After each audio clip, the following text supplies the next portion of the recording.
Mkoani Rukwa, madaktari bingwa Mama Samia wamewezesha mashine za kisasa za kufanya uchunguzi wa maradhi kufanya kazi katika hospitali ya wilaya ya Nkasi mkoani Rukwa na kuwajengea uwezo watendaji wa hospitali hiyo jinsi ya kuzitumia. Taarifa yake Paul Matias kutoka mkoani Rukwa inaarifu zaidi. Kaimu mganga mkuu wa hospitali ya wilaya ya Nkasi, Teresia Matoke, ameishukuru serikali kwa ujio wa madaktari bingwa awamu ya 3 kwani imepunguza gharama kwa wananchi za kupata matibabu ya kibingwa. Timu hii iliyotufikia hapa inafanya kazi kubwa sana, na pia hata mwitikio wa wananchi umekuwa ni mkubwa sana.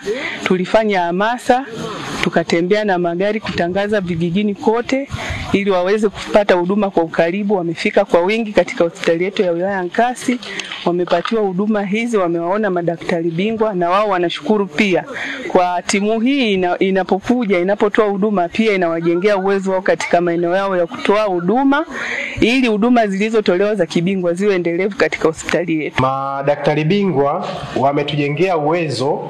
Kuna baadhi ya vifaa hapo mwanzo vilikuwepo havitumiki ndani ya hospitali yetu, kama kuna kifaa cha x-ray kwenye upande wa meno ambao ni digital dental x-ray, lakini wataalamu hawa wamekuja kutujengea uwezo na kifaa hiko kwa sasa kinatumika. Kwa upande wao madaktari bingwa waliofika katika hospitali ya wilaya ya Nkasi kutoa huduma za kibingwa wakawa na haya ya kuzungumza. Wagonjwa hawa tumewafuata huku, na hii alianzisha maono haya rais wetu Dr. Samia Suluhu Hassan. Ameona sasa kuna haki ile ya usawa wa kupata huduma, waliopo mijini na waliopo huko maeneo ya pembezoni wote wapate huduma hizi za kibingwa, na hili limewezekana. Ni vifaa ambavyo vingekuwa vinapatikana kwenye miji mikubwa Dodoma, Dar es Salaam, Arusha, Mwanza, lakini leo viko Nkasi.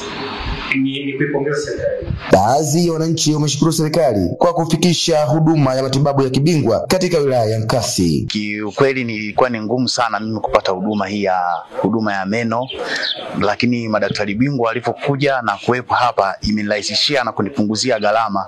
Wanatoa ushauri kwanza, hawafika kukuhudumia, wanakuuliza njia ipi itumike kukusaidia wewe. Naitwa Paul Matias wa Clouds TV. Na taarifa yake Paul Matias kutoka Rukwa inahitimisha jicho la habari kwa siku hii ya leo. Hivi punde tu Mwajab Shafi atakuja hapa kwa ajili ya The Screenshot pamoja na Playmaker. Mimi ni Rajab Chwaya.